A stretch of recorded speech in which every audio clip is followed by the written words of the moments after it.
Taif എന്ന് പറയുമ്പോൾ നമ്മൾക്കറിയാം അഷ്റഫുൽ ഖൽഖ് സല്ലല്ലാഹു അലൈഹി വസല്ലമ തങ്ങൾ അവിടുത്തെ ഉപ്പാപ്പയുടെ സംരക്ഷണത്തിലായിരുന്നു വളർന്നു വന്നിരുന്നത്. അബ്ദുൽ മുത്തലിബ് അവര് വഫാത്തായതിന്റെ ശേഷം നബി സല്ലല്ലാഹു അലൈഹി വസല്ലമ തങ്ങളെ ചെറുപ്പത്തിൽ സംരക്ഷിച്ചിരുന്നത് പിതൃ സഹോദരനായ അബൂ ത്വാലിബ് എന്നിവരായിരുന്നു.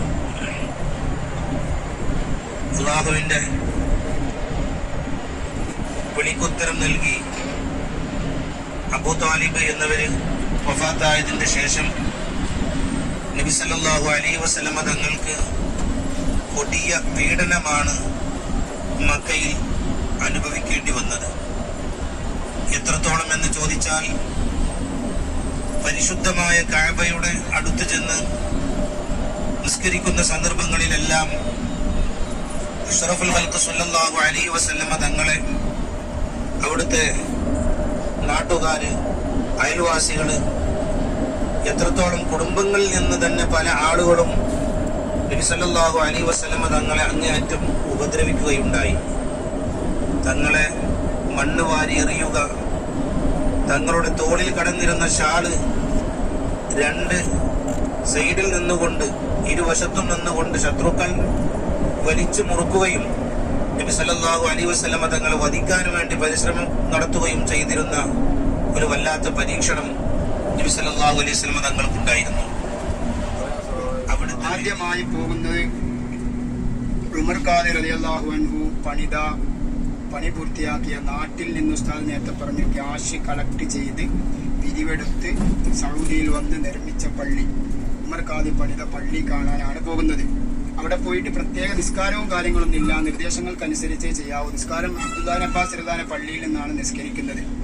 ടോയ്ലറ്റ്സിന് സാഹചര്യം പോലെ അവിടെ ഫ്രീ ഉണ്ടെങ്കിൽ ടോയ്ലറ്റ്സിന് അവസരം ഉപയോഗപ്പെടുത്താം. ഇല്ലെങ്കിൽ ആ പള്ളി നേരെ നിർബന്ധമായി മുദ്രിക്കാൻ ഇല്ലാത്തവര് തിരിച്ച് പള്ളിയുടെ ഭാഗത്ത് സിയാറത്തും കഴിഞ്ഞിട്ടാണ് ടോയ്ലറ്റ്സിലേക്ക് പോവുക. അതുപോലെ തന്നെ നിസ്കാരവും കഴിക്കുക. അത് നമ്മൾ ഇറങ്ങിയിട്ട് ഉസ്താദിന്റെ കൂടെ നേരെ മസ്ജിദുൽ ഹുനൂദ്, ഉമർ ഖാദിർ റളിയല്ലാഹു അൻഹു ഉണ്ടാക്കിയ പണിത, നാട്ടിൽ നിന്ന് കാശ് കളക്ട് ചെയ്ത് ഇവിടെ വന്ന് നിർമ്മാണം പൂർത്തിയാക്കിയ മസ്ജിദുൽ ഹുനൂദിൽ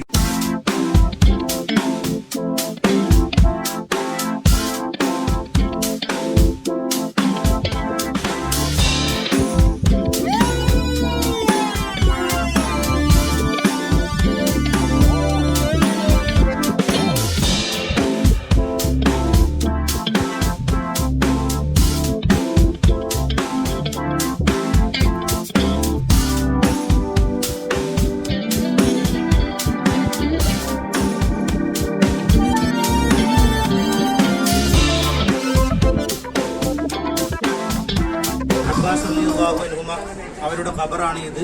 ഇവിടെ വന്ന് സിയാറത്ത് ചെയ്യാൻ അള്ളാഹു നമുക്ക് തൗഫീഖ് തന്നിട്ടുണ്ട്. അള്ളാഹു തആല സ്വീകരിക്കട്ടെ. ഇവിടുന്ന് നമ്മൾ സിയാറത്ത് കഴിഞ്ഞ് സ്ത്രീകൾ ഈ ഭാഗത്തും അതുപോലെ തന്നെ പുരുഷന്മാരെന്ത് ചെയ്യുക, അവിടുന്ന് നിസ്കരിച്ച് ഇൻഷാ അല്ലാഹ് നമുക്ക് 1 മണിക്ക് തന്നെ എന്ത് ചെയ്യുക, ബസ്സിൽ എത്തുന്ന ഒരു രൂപത്തിൽ കുറച്ച് സ്പീഡാക്കാൻ.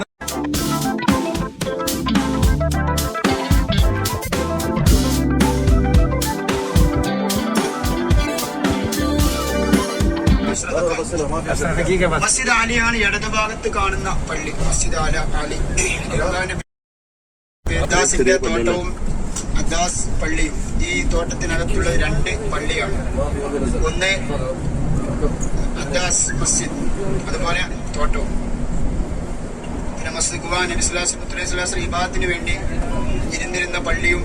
ഇവിടെ അദ്ദാസിന്റെ തോട്ടവും അദ്ദാസ് പള്ളിയുമാണ് ഇവിടെ ഉള്ളത്. അദ്ദാസിന്റെ തോട്ടവും അദ്ദാസ് പള്ളിയും. തോട്ടത്തിലെ ജീവനക്കാരൻ അദ്ദേഹത്തിന്റെ അടുത്ത് മുത്തനബി സല്ലല്ലാഹു അലൈഹി വസല്ലം ത്വായിഫ് യാത്രക്കിടെ വിശ്രമിച്ച തോട്ടമാണ് അദ്ദാസ് തോട്ടം. അഷ്റഫുൽ ഖൽഖ് സല്ലല്ലാഹു അലൈഹി വസല്ലം തങ്ങൾ ത്വായിഫിലേക്ക് വന്നപ്പോൾ ക്ഷീണിതനായി, വിശന്ന് ദാഹിച്ച്, ശത്രുക്കളുടെ പീഡനങ്ങളും മർദ്ദനങ്ങളും എല്ലാം സഹിച്ചുകൊണ്ട് നബി സല്ലല്ലാഹു അലൈഹി വസല്ലം തങ്ങൾ വിശ്രമിച്ചിരുന്ന സ്ഥലമാണ്. വലതുഭാഗത്തേക്ക് എല്ലാവരും നോക്കുക. വലതുഭാഗത്തേക്ക് പറയപ്പെടുന്നത് ഇങ്ങനെയാണ്, ഈ കാണുന്ന സ്ഥലത്ത് അവിടെ ആളുകളൊക്കെ കാണുന്ന ആ പള്ളിയാണ്. നബി സല്ലല്ലാഹു അലൈഹി വസല്ലം ഇരുന്നിരുന്ന സ്ഥലമാണ് ഇത്.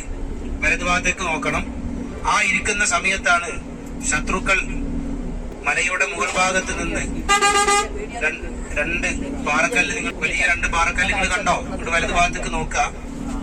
പാറക്കല്ല് മുകൾ ഭാഗത്ത് നിന്ന് മുരുട്ടി നബി സല്ലല്ലാഹു അലൈഹി വസല്ലം തങ്ങളെ വധിക്കാൻ വേണ്ടി അവർ പരിശ്രമം നടത്തിയപ്പോൾ ജിബ്രീൽ അലൈഹിസ്സലാത്തു വസ്സലാം എന്ന മലക്ക് ആ പാറക്കല്ല് വന്ന് തടുത്ത് അവിടെ തന്നെ നിർത്തി എന്നാണ് പറയപ്പെടുന്നത്.